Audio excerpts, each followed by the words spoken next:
Okay, hi. Here. It is Sunday, so that means it's time for another video. This week we'll talk about week 7 and introduce week 8. Let's see. Just off the cuff, outside of my notes here, I'm just really, I want to share that I'm really pleased with the quality of our discussion forums. You really are posting very substantive initial posts, and your repartee back and forth has been of equally high quality. So kudos to you guys. Okay, so week 7 was about budget as a process, a product, and a management tool.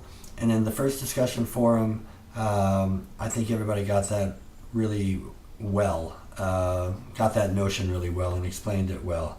Beyond that, some of you commented on the Bowman and Deal articles and were struck by how budget is a process. And I can't emphasize enough how important it is for you to recognize the importance of the budget process. Because, yes, it is a process by which the institution sets priorities, right? It puts its money where its mouth is.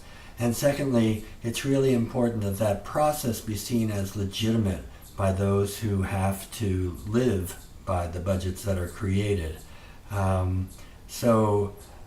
Involving multiple people in the process, the stakeholders that is, who have to live within the overall construct of the budget, is really important so that they believe in the legitimacy of the process, even if they don't always agree with the outcomes.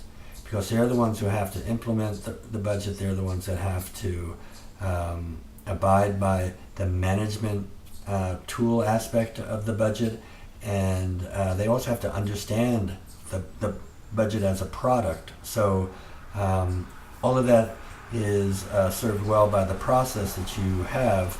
And if you have a lousy process, well, you won't be served at all, but hopefully you have a good process, and then those subsequent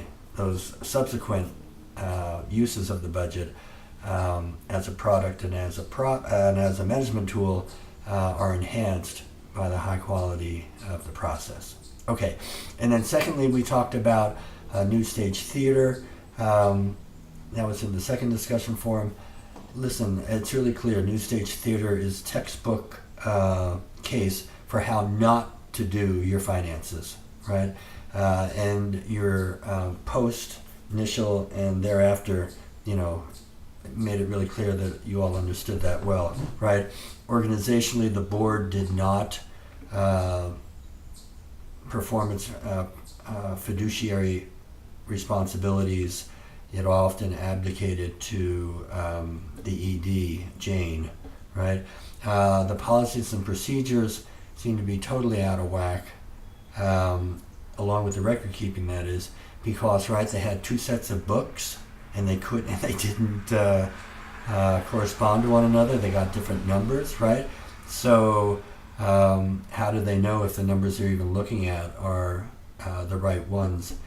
Beyond that, if you look at the structure of the budget that's presented in the exhibit, well, that doesn't follow the normal operating budget that we had identified from the lecture. All revenues, all expenses. What's the difference? They had a whole bunch of subcategories that just obfuscated the problem. And then a lot of you noted that the financial and operational strategies were totally done separately, because they picked the plays they wanted, and then they, at the end, tried to figure out, well, how am I going to finance this, right? So, terrible. The other thing about record keeping, too, is that the record keeping was done at such a high level that they could not determine on a play-by-play basis how much they were making or losing. And that's obviously one thing you'd want to do if you're going to try to rectify the situation and eliminate the biggest losers and bring in some plays that would make some money, okay, and balance out the losers. Okay, and then on the other side, a budget as a process, a product, and a management tool. Well, clearly the process is all screwed up because you have the treasurer screaming at the end of the year, I'm not going to do this budget like this. It has a deficit and we're not going to do it like that. Well, you know. And then the product itself, I guess I just mentioned how I thought that it was really, the format of it's terrible and is not clear. And the other thing that we didn't do, but you may want to go back and look at, is the actual numbers in the projected budget are not suggested by the series of figures that you have in the preceding couple of years. So if you look at it closely, they're really overestimating revenues and underestimating expenses. And while the treasurer says, oh, there's a $40,000 deficit in the budget, I won't have this. If you were to be more conservative in your estimates of revenue and more realistic about your estimates of expenses, you'll see that the deficit could easily be over $100,000. So that's the budget itself. And then budget as a management tool. No, I don't think they even ever think about the budget until the end of the year when somebody says, oh my God, we're in deficit. Okay? So textbook, no good ski. Okay. So hopefully when you run your organization, you'll have the financial system in place, the organization, the policies, procedures, the record keeping, the complementary nature of your financial and operational strategies. They'll all be solid. And then when you do your budgets, you'll have a great process, you'll have a good product that's realistic, and you'll use that realistic product as a management tool, okay, to track revenues and expenses as you go through the year. So you're not ending up at the end of the year screaming that you have a problem, okay? All right, week 8. Hump week in the course. It's about cash budgets. And this goes back to our whole notion that one of the primary things you have to do when you make financial decisions and when you manage your nonprofit from a financial aspect, you have to make sure you are liquid. You have to make sure that you have that ALT, an amount of nest egg that will see you through the financial storm that will come, not if, it will come, and the opportunities and the ability to fund opportunities when they come, and they will come too. So you have the means, financial means to exploit those opportunities without first having to go to a funder, get approval, and then, you know, with the time lag, oh my God, the opportunity is gone. Or the funder didn't see the opportunity as you did. No. So making sure you have liquidity in your organization is paramount to both your financial survival and your operational independence. Okay? And so this week we're going to focus on, well, how do you make sure you always have enough money? And a key to that is understanding your flow of cash in a cash budget versus your operating budgets that are typically done on the accrual basis. Okay, because you may incur an obligation to pay somebody in the first month of the year, and that's reflected in your operating budget. But you may actually not have to pay that bill until the second, third, fourth, fifth, or some later date in the year. And so you'll actually have the cash needed to pay that bill pay that obligation. You won't have to actually pay out the cash until when you actually have to pay out the cash, not when you actually incur the obligation.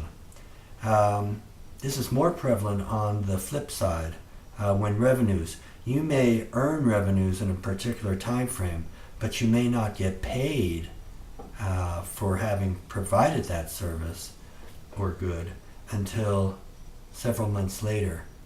And that's really where nonprofits get into trouble, right? Because they incur the expense to provide the service or good, but they don't get in month one, time one, but they don't get paid until time 2, 3, 4 months later. So there's a real cash flow problem, and you have to be able to recognize the size of your cash flow problem, so that you know how much, flexible cash, liquidity you need in order to keep your operation going. Okay.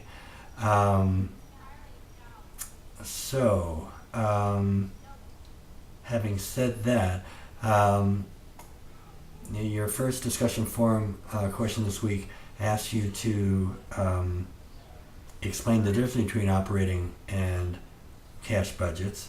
And the second discussion forum question this week has to do with a case study that's in your book, the CTC cash crisis, which is about a nonprofit's inability to recognize that when it grows in terms of its programming and its annual budget, the amount of cash it needs to have in order to fund the cash flow problems or the size of the cash flow issue also grows.